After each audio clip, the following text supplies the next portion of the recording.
Hello guys, this is Mallya Akil Reddy from Sri Venkateswara College of Engineering, Bangalore.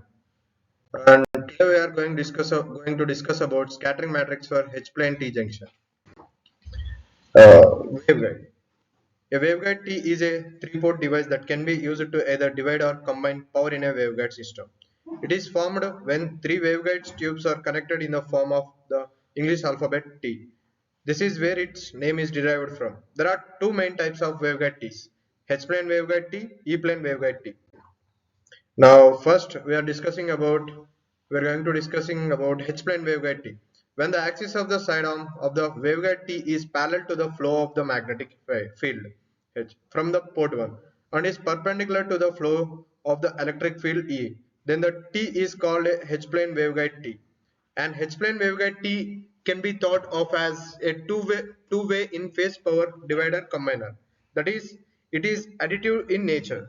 When two input signals are fed to port 1 and 2, the output at port 3 is the phase and additive, and when the input signal is fed to port 3, the signal is split into two equal parts that are in phase or port 1 and 2. And next is scattering matrix. An H-plane T-junction is formed by attaching a simple waveguide to a rectangular waveguide which already has the two ports. The arms of rectangular waveguide make two ports called collinear ports, that is port 1 and port 2, while the new one, port 3, is called as side arm or HR. This H-plane T is also called as shunt T, as the axis of the side arm is parallel to the magnetic field. This junction is called H-plane T junction. This is also called as a current junction, as the magnetic field divides itself into arms. The cross-section details of H-plane T can be understood by the following figure.